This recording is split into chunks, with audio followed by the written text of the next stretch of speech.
இந்த சிவப்பு படம் பார்த்தீங்கன்னா, எடுத்து ரொம்ப நாள் ஆச்சு அப்படின்னு எல்லாரும் நினைக்க வேண்டாம். ஏன்னா, ஒரு இலங்கை தமிழர்கள பத்தி படம் பண்ணும்போது, அந்த படத்துக்கு வந்துட்டு நெறைய பிரச்சனைகள் வருது. அது எல்லாமே இப்போது நாங்க சென்சார் பண்ணும்போது நெறைய ப்ராப்ளம் வருது. அதுக்காக ரீஷூட் பண்ணி இந்த மாதிரி சின்ன சின்ன பிரச்சனைகள் தான் இந்த காலதாமதத்துக்கு காரணம். ஆனா, இந்த படம் வந்து எப்ப வந்தாலும் நம்ம தமிழர்களோட உணர்வுகள வந்துட்டு ரொம்ப அழகாவும், ரொம்ப ஆழமாவும் சொல்லப்பட்டிருக்கிற ஒரு படம் தான் இந்த சிவப்பு. ஸோ இந்த படத்துல வந்து பார்த்தீங்கன்னா, இப்போ அ ராஜ்கிரண் சார் நடிச்சிருக்காரு. அவரு வந்துட்டு நான் ஒரு தடவ ஃபோன் பண்ணும்போது அவர் என்ன சொன்னாருன்னா, ட்ரெய்லர் பார்த்த அத்தனை இலங்கை தமிழர்களும் சென்னைக்கு வந்தா, அவர வந்து நேர்ல வந்து பார்த்துட்டு போறாங்க அப்படின்னு ஒரு விஷயம் சொன்னாரு. ஸோ அது கேட்கறதுக்கே ரொம்ப சந்தோஷமா இருந்தது. ஒரு ட்ரெய்லரே இந்த ஒரு பாதிப்பை ஏற்படுத்தியிருக்குன்னா, இந்த படம் வந்து கண்டிப்பா வந்துட்டு எல்லார் மனசுலயும் வந்துட்டு ஒரு பெரிய தாக்கத்த ஏற்படுத்தும் அப்படின்னு நம்புறேன். இந்த படத்துல என் கூட ஒர்க் பண்ண அத்தனை டெக்னீஷியன்ஸுக்கும் என்னுடைய மனமார்ந்த நன்றிகள். Thank you. தம்பி சத்யசிவா அவர்கள் கழு என்ற படத்தை ஒரு சாதாரண ஒரு விஷயத்தை மிக அற்புதமாக வடிவமைத்து அதை மாபெரும் வெற்றியடை செய்த இயக்குனர். இந்த படத்தில் இதை ஒரு படம் என்று சொல்வதை விட ஒரு வாழ்வியல் பதிவு அப்படி பண்ணியிருக்கிறார். ஈழத்தமிழர்களை பற்றி அல்லது புலம்பெயர்ந்த மக்களை பற்றி படம் எடுப்பதாக இருந்தால் 10 படம் 100 படம் எடுக்க முடியும். ஆனால் இந்திய வெளியுறவு கொள்கையின் பிரகாரம் மத்திய தணிக்கை குழுவில் அரசியல் கட்சிகளை சார்ந்தவர்கள் மட்டுமே உறுப்பினர்களாக இருப்பதால் தணிக்கை சான்றிதழ் கிடைக்காது. அதனால் இயக்குனர் சத்யசிவா அவர்கள் ஈழ மக்கள் பிரச்சினை, புலம்பெயர்ந்த மக்களின் வேதனை, வலி அதையெல்லாம் மனதுக்குள் வைத்துக்கொண்டு ஒரு கட்டிட தொழிலாளர்கள் அவர்களுடைய வாழ்வியல் அதில் சம்பந்தப்பட்ட புலம்பெயர்ந்த ஒரு பெண்ணின் காதல் இதை அற்புதமாக சொல்லி தணிக்கை குழுவுக்கு எந்த பிரச்சனையும் வராமல் இது ஒரு காதல் கதை, ஒரு கட்டிட தொழிலாளிக்கும் புலம்பெயர்ந்த பொண்ணுக்குமான ஒரு காதல் கதை.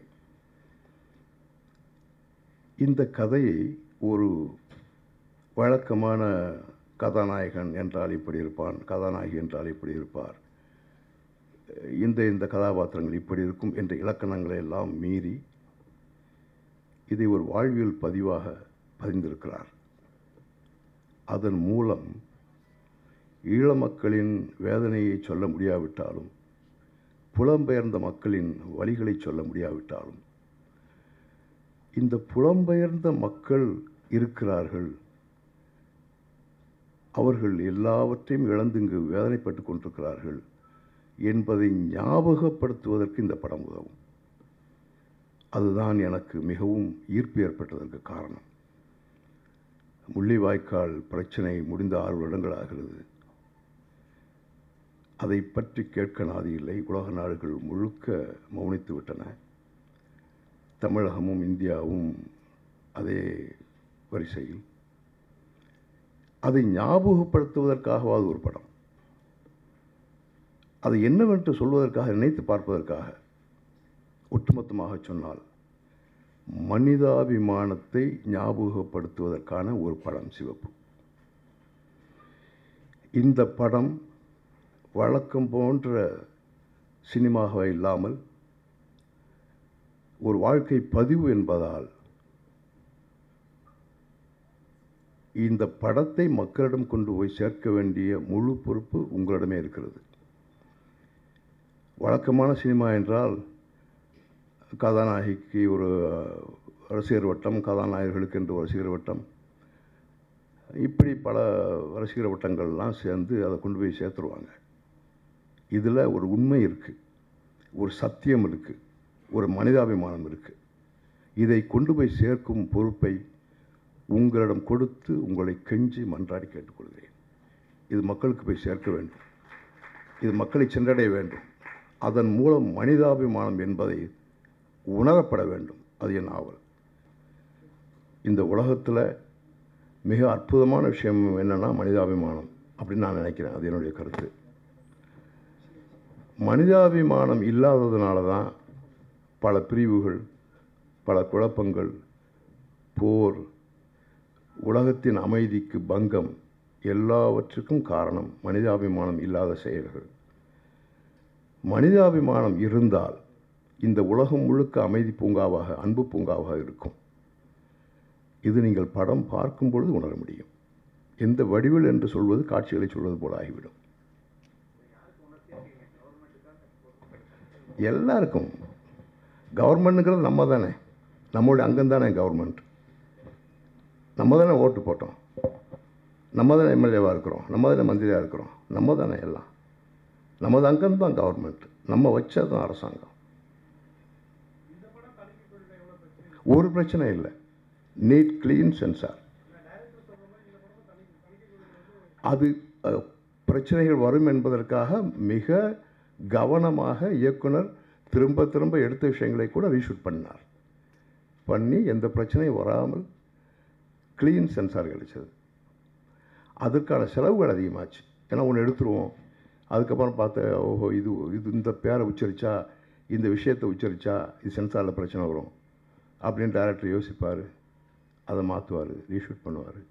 இப்படி எந்த பிரச்சனையும் வந்துடக்கூடாது அப்படின்னு மிக கவனமாக இருந்தார் இயக்குனர். அதாவது ஈழத்தமிழர்கள் உலகம் முழுக்க பரவி இருக்காங்க, புலம்பெயர்ந்திருக்காங்க. அதாவது சொந்த மண்ணை விட்டு, சொந்த வீட்டை, நிலத்தை, சொத்து பத்தை, சொந்த பந்தங்களை எல்லாத்தையும் விட்டு பிரிஞ்சிருக்கிறாங்க. உலகத்தில் மிகப்பெரிய கொடுமை அதுதான். சொந்த மண்ணை விட்டு பிரிவதும், சொந்த பந்தங்களை விட்டு பிரிவதும். நம்ம ஒரு வளர்த்த பூனைக்குட்டியை விட்டு நம்ம 2 நாள் பிரிஞ்சிருந்தால் ஒரு மனசு கஷ்டமாக இல்லை? ஒரு வளர்க்குற நாய்க்குட்டி அதை விட்டு பிரிஞ்சிருந்தால் மனசு கஷ்டமாக இல்லை? இதெல்லாம் நம்ம மனித இயல்பு. ஒரு செடி கொடி ஆசையாக நம்ம வளர்த்தோம்னா அதை விட்டு பிரிஞ்சு மனசு கஷ்டமாக இருக்கும். அப்படி இருக்கும் பொழுது இப்போ நம்ம எல்லாருமே வெளியூர்லேருந்து பிழைக்கிறதுக்காக சென்னைக்கு வந்திருக்கிறோம். ஆனால் உங்கள் எல்லாருக்குள்ளே மனசுக்குள்ள ஒரு ஆசை இருக்கும்ல, நம்ம சொந்த ஊருக்கு போகணும், கூட படித்த ஸ்கூலில் படித்த ஃப்ரெண்ட்ஸு அவங்களாம் பார்க்கணும், எல்லாத்தையும் பேசணும். அது ஒரு மிகப்பெரிய சுகம் இல்லையா?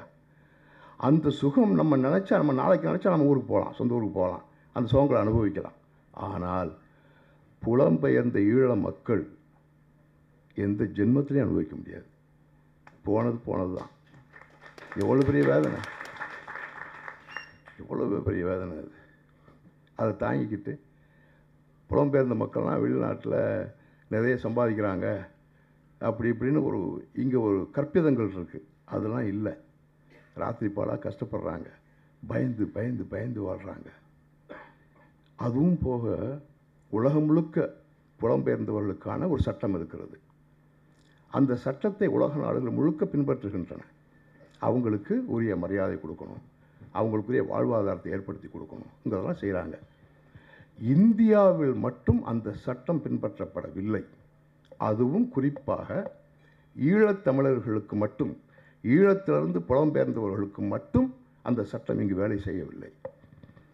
நேபாளிலேருந்து புலம்பெயர்ந்தவங்க, காட்மண்ட்லேருந்து வந்தவங்க, சைனாவிலேருந்து வந்தவங்க, வங்காளதேஷ்லேருந்து வந்தவங்க, இப்படி எங்கெங்கிருந்தோ வந்த புலம்பெயர்ந்த மக்களுக்கு இந்திய அரசாங்கம் இந்திய மக்களுக்கு வாழும் உரிமையும் வாழ்க்கை வசதியும் என்ன பண்ணி கொடுத்திருக்கிறதோ அத்தனை வசதிகளும் பண்ணி கொடுத்திருக்கிறது. ஆனால் ஈழத்திலிருந்து புலம்பெயர்ந்த மக்களுக்கு மட்டும் அவர்களை குற்றவாளிகளாகவே நடத்துகிறது இந்திய அரசாங்கம், தமிழக அரசும். காரணம், அவர்களுடைய பார்வையில் இந்திய வெளியுறவு கொள்கையின் அடிப்படையில், அந்த பார்வையில் தனிப்பட்ட ஒவ்வொரு மனுஷனையும், இந்தியாவில் உள்ள ஒவ்வொரு அரசியல்வாதியையும் கேட்டால் அவர்கள் மனிதாபிமானத்தோடு ஈழத்தை பற்றி உண்மையை பேசுகிறார்கள். ஆனால் இந்திய வெளியுறவு கொள்கையின் பிரகாரம் பார்த்தால் விடுதலை புலிகள் இயக்கம் தீவிரவாத இயக்கம். அதனால் புலம்பெயர்ந்து வந்தவர்கள் தீவிரவாதிகளாக இருப்பார்களோ என்ற சந்தேகம். அவர்களை நாங்கள் எப்படி கொடுமைப்படுத்துகிறோம். இது இவங்களுடைய சட்டம்.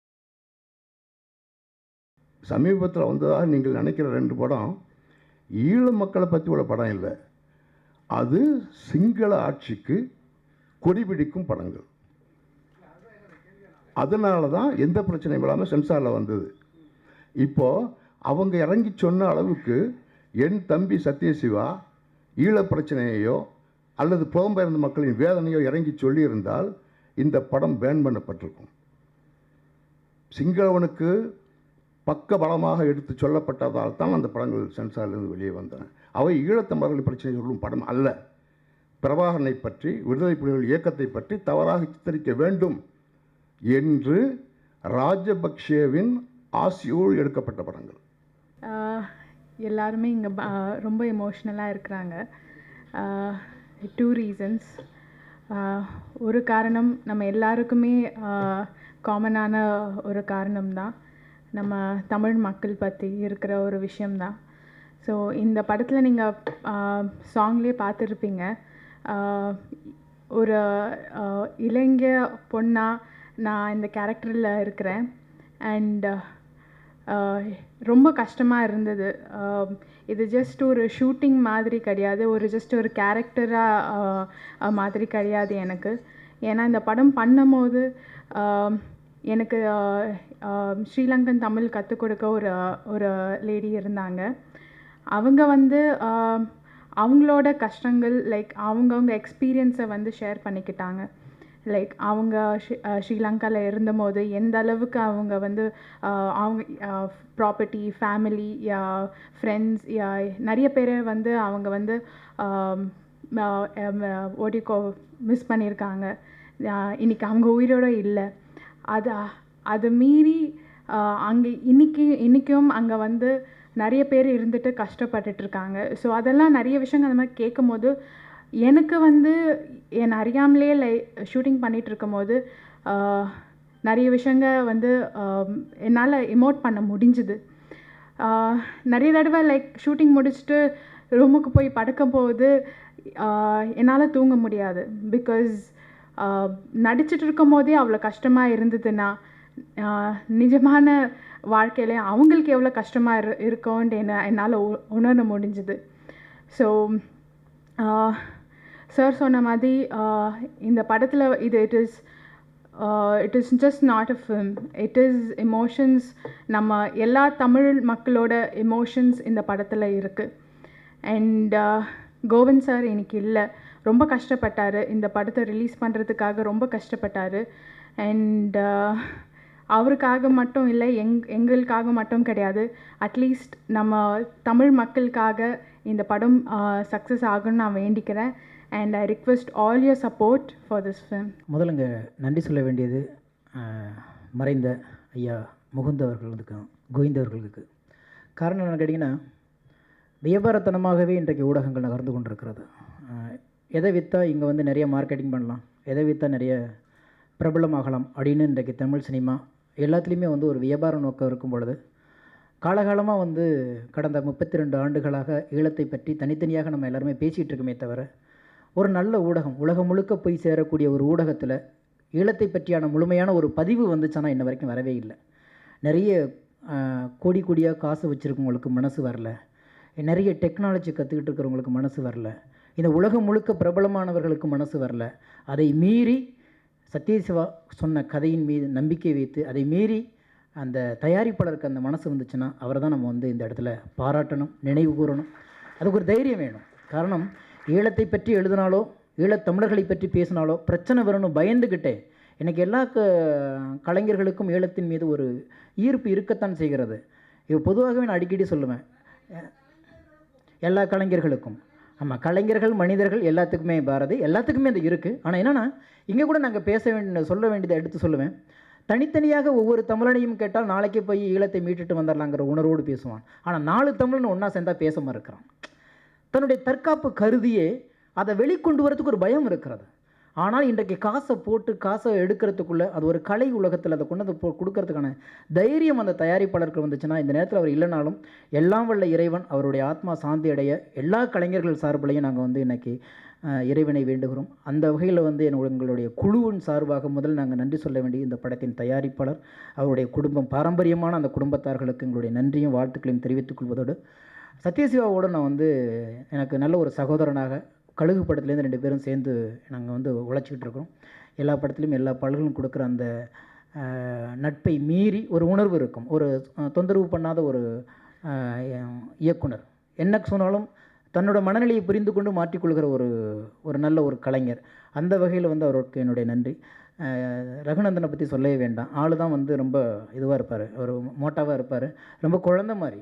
ஒரு சின்ன சின்ன விஷயம் வந்தாலும் 100 தடவை கேட்பார், தலைவா இது நல்லா இருக்கா, ஜி இது நல்லா இருக்கானா. அதுதான் இப்போ வந்து ஒருத்தர் கேட்குறதுக்கு இம்பீரியாரிட்டி காம்ப்ளெக்ஸ் என்னன்னா, இவன் யார், இவன்ட்ட போய் நம்ம கேட்கணும் அப்படின்னு அந்த ஒரு தாழ்வு மனப்பான்மை தான் இன்றைக்கு கலையுடைய ஆயுள் ரொம்ப குறைவாக இருக்கிறது. எல்லா படைப்புடைய ஆயுளும் குறைவாக இருக்கிறது. அந்த வகையில் என்கிட்ட மட்டுமே இல்லை, புதுசாக பாட்டு எழுத வந்தால் கூட ரகுநந்தனை ஒருத்தர் கூப்பிட்டு இது நல்லா இருக்குமா 100 தடவை கேட்பார்.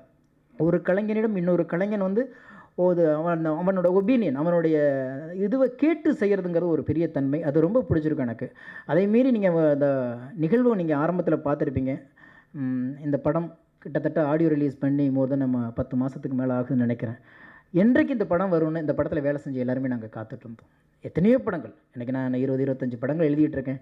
எப்போ வரும் எப்போ போகும்னு எந்த படத்தையும் பற்றி நம்ம கணக்குப்படுறதில்லை. ஆனால் ஒரு சில படங்கள் இது வருமானு ஏங்கி கொண்டு இருக்கிறோம். அதோடைய வெளிப்பாடு தான் ஒரு கதாநாயகி இன்றைக்கி வந்து எங்களை தொகுத்து வழங்கினாங்க. ஏன்னா வந்த இடத்துல சொன்னபோது அவங்க ஓடி வந்திருக்காங்க. அதை விட ஐயா, அண்ணன், என்னோடய மூத்த அண்ணனாக தான் நான் வந்து ராஜகிரண் ஐயாவை பார்ப்பேன். நான் எப்போதும் நாங்கள் தனியாக நைட்டு 10 மணிக்கு மேலே பேச ஆரம்பிச்சோன்னா 2 பேரும் நாங்கள் தொலைபேசிலேயே நாங்கள் கண் கலங்கி பேசி கொண்டிருப்போம். அந்த அளவுக்கு வந்து ஒரு ஈர்ப்பும் ஒரு உண்மையும் அந்த பேச்சில் இருக்கும்.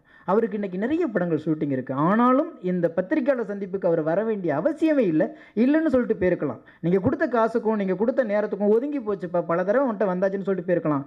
ஆனாலும் இந்த படைப்பு வெளியில் வரணுங்கிற ஒரே ஒரு ஆதங்கம், எங்கே இருந்தாலும் ஓடி வந்துடுறேன்னு சொல்லிட்டு ஓடி வந்திருக்காருன்னா, அதே மாதிரி இந்த படத்தை இன்றைக்கி ரிலீஸ் பண்ணுறதுக்கு ஒத்துக்கிட்ட இந்த எஸ்எஸ் மீடியா, மற்றபடி மற்ற நிறுவனத்தார் அவர்களுக்கெல்லாம் நாங்கள் எங்களுடைய குழுவின் சார்பாக கையெடுத்து கும்பிட்றோம். ஏன்னு கேட்டிங்கன்னா, எங்கள் மக்களின் கண்ணீரையும் எங்கள் மக்களின் வாழ்க்கையும் ஏதோ ஒரு துளி எங்கள் இயக்குனர் பதிவு செய்திருக்கிறார். அதை இன்றைக்கி மக்கள்கிட்ட கொண்டு போகிறதுக்கு நீங்கள் முன் வந்ததற்காக காலமெல்லாம் உங்களுக்கு நன்றி சொல்கிறாங்க, கடமைப்பட்டிருக்கோம். ஏன்னா 1000 பிரச்சனைகள் இருக்கலாம், 1000 எதிர்பார்ப்புகள் இருக்கலாம். ஆனாலும் ஒரு நல்ல படைப்பு நீங்கள் கொண்டு வந்தீங்கன்னா ஈழத்தில் இழந்த பல கோடி லட்ச இதயங்களுக்கு இந்த படம் ஒரு சமர்ப்பணமாக இருக்குங்கிற நம்பிக்கை இருக்குது. இந்த படத்தில் எனக்கு ஒரு மிகப்பெரிய பெருமை, எங்கேயாவது ஈழத்தை பற்றி பதிவு செய்யறதுக்கு ஒரு நல்ல களம் கிடைக்காதா என்று ஏங்கி கொண்டிருந்த காலத்தில் தான் எனக்கு ஒரு நல்ல ஒரு டூயட் கொடுத்தார், குதிக்கிதே மனசு உலையா. எப்படி வந்து சடுகுடு வெளியில் வந்து அவர் பதிவு செய்யும் பொழுது இசையமைப்பாளர் கண்ணீர் விட்டாரோ, நம்புறீங்களே இல்லையோ, சடுகுடு இது கொதிக்கிதே மனசு உலையா எழுதும் பொழுது, அந்த ஒரு வரி எழுதும் பொழுது என்னை அறியாமல் கண்ணீர் விட்டு அழுதேன். எழுத முடியாமல் விட்டுட்டு மறுபடி தான் வந்து எழுதினேன். ஒரு 2 மணி நேரம் கழித்து தான் மறுபடியும் அதை தொடர்ந்தேன்.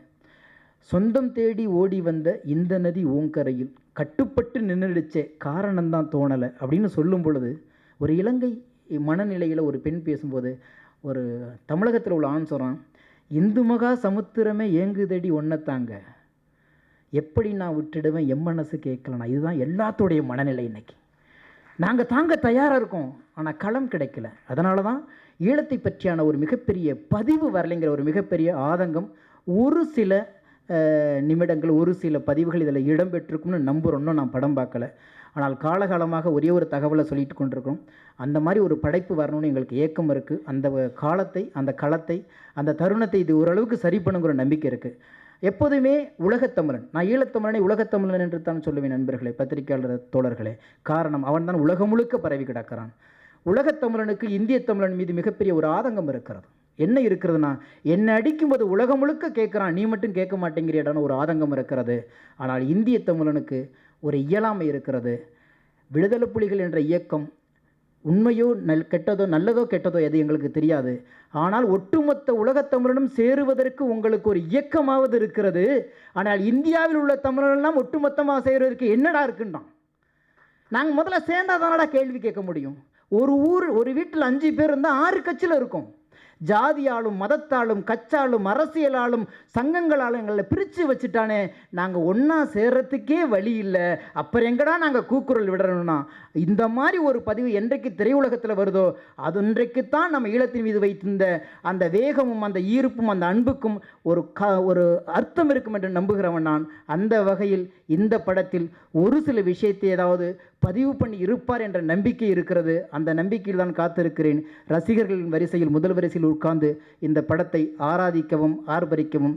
பத்திரிகையாளர் தோழர்களே, எல்லா விஷயத்திலையும் உங்களிடம் நான் கேட்பது என்னதான், எல்லாமே எழுதுங்க, ஆனால் நல்ல பதிவுகளை இந்த மக்களிடம் கொண்டு செல்வதற்கு உங்களை விட்டால் எங்களுக்கு கடவுள்கள் யாரும் இல்லை, இந்த படத்துக்கும் நீங்கள் கடவுளாகவே இருங்கள்.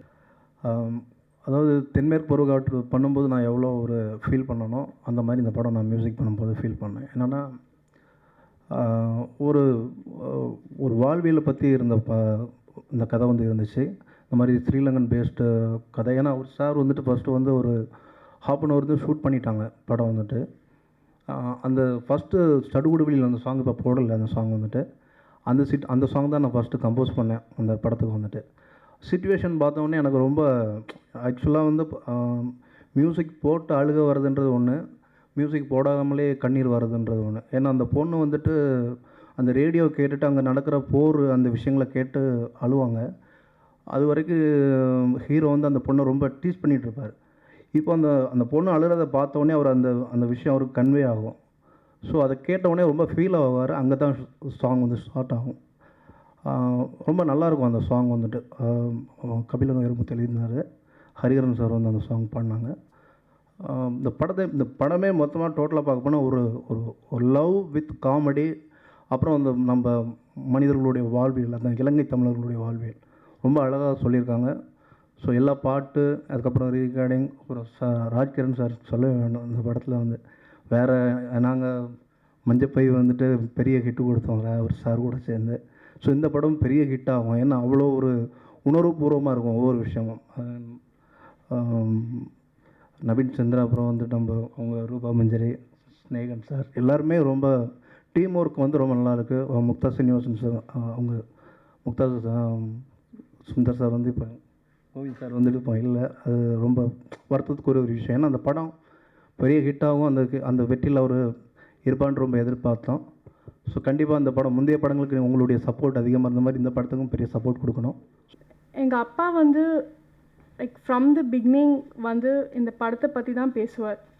லைக் எவ்ரி டே நான் வந்து வேலையிலேருந்து வீட்டுக்கு வரும்போது எவ்ரி டே வந்து இந்த படத்தை பற்றி தான் பேசுவார். என்ன நடந்தது, என்ன நடக்கணும், ரொம்ப ஹோப்ஃபுல்லாக இந்த படம் ரிலீஸ் ஆகணும், எல்லாருக்கும் இந்த படம் பிடிக்கணும் அப்படின்னு ரொம்ப நினச்சாரு.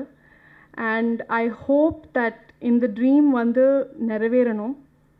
And I hope that the audience will really love the movie, and I hope that everybody who has invested in this movie will profit. So thank you very much. இந்த படத்தை நான் கோவிந்த், இந்த படத்தை நான் ரிலீஸ் பண்ணுறேன்டா. முக்தா ஃபிலிம்ஸில் இது இந்த மாதிரி இப்போ எந்த படமும் ரிலீஸ் ஆகாமல் இருந்தது கிடையாது. இந்த படத்தை ரிலீஸ் பண்ணுறேன்னு சொன்னேன் சுந்தர். நிஜமாக சொல்கிறேன், அவனுக்கு வந்து நான் வந்து செருப்பாக இருந்துக்கிறேன். அதை பற்றி எனக்கு பெரிய, நான் அவனோட வயசானவனாக இருந்தால் கூட நான் செருப்பாக இருந்துக்கிறேன். அந்தளவு அந்தளவு அந்த முயற்சியும் அந்த கடமையும் அந்த இது ஒவ்வொரு நாளும் அதை பற்றியே பேசிட்டு ஒரு படம் எடுக்கிறது ஒரு பெரிய பிரச்சனை கிடையாது. படம் எடுத்தவன் வந்து இறந்ததுக்கப்புறம் அதுக்கப்புறம் அந்த படத்தை கொண்டு வந்து ரிலீஸ் பண்ணுறதுங்கிறது பிரச்சனை வந்து கடவுளுக்கு நான் கிட்ட வேண்டிக்கிறேன். எந்த ப்ரொடியூசருக்கு வரக்கூடாது. சத்தியமாக சொல்கிறேன், அவன் ப்ரொடியூசராக இருந்தாலும் வச்சுக்கோங்க, அவன் சாகக்கூடாது. அப்படியே அவன் போனாலும் அந்த படத்தை ரிலீஸ் பண்ணிட்டு சாகணும். நான் கொஞ்சம் உணர்த்த வச்ச படிச்ச விட்டீங்கன்னா, எங்கள் அப்பா இவ்வளோ வருஷம் எங்கள் அப்பா பெரியப்பாவோட இருந்தேன். நானும் வந்து சினிமாவில் வந்து 72லேருந்து கொஞ்சம் கொஞ்சமாக கற்றுண்டு வந்தேன். ஆனால் இந்த படம் அளவுக்கு நான் இது பண்ணல. அதையும் மீறி எல்லாரோட கோஆப்ரேஷன், ராஜ்கிரண் சார், என்னோட மச்சினன் மிஸ்டர் தேசி, என்னோட ஒவ்வொருத்தருக்கு டைரக்டர் சிவா, சத்யசிவா, எல்லாரும் ஒவ்வொருத்தரும் இந்த படத்தை ரிலீஸ் பண்ணணும்னு சொல்லிட்டு முக்தா ஃபிலிம்ஸில் இந்த மாதிரி கஷ்டப்பட்டது கிடையவே கிடையாது. அந்த அளவுக்கு கஷ்டப்பட்டு இந்த படத்தை ரிலீஸ் பண்ணி, காரணம் அந்த படத்தோட சப்ஜெக்ட். ஒரு ஒரு தமிழ ஒரு பெண் வந்து தன்னோட காதலை வந்து நிறைவேறத்துக்கு உண்டான கஷ்டப்படுறத, அதுக்குள்ளே இருக்கிற மெசேஜ் எவ்வளோ அழகாக சொல்ல முடியுமோ, எவ்வளோ நேச்சுரலாக சொல்ல முடியுமோ, கமர்ஷியல்ங்கிறது இருந்துங்கிறது கூட அந்த படத்தோட ஸ்ட்ரென்த்து கதை. அந்த கதையை வந்து கொண்டு வெளிப்படுத்தணும் இருக்கும். சில டைரக்டர்ஸ்க்கு ஈகோலாம் இருக்கும். நான் பண்ண படத்தோட அந்த படத்தை ரிலீஸ் பண்ணணுமா அப்படின்னு தோணும். அதெல்லாம் இவனுக்கு கிடையாது. இவனும் டைரக்டர், இவனும் அமெரிக்காவில் போய் படிச்சுட்டு வந்தான். ஆனால் நல்ல படத்தை வந்து வெளியில் கொண்டு வரணும் அப்படிங்கிற ஒரே ஒரு கல்வி. அவனை நன்றிங்கிற வார்த்தையோட எனக்கு அதுக்கு மேலே எனக்கு சொல்ல தெரியல. எல்லாருக்கும் வணக்கம்.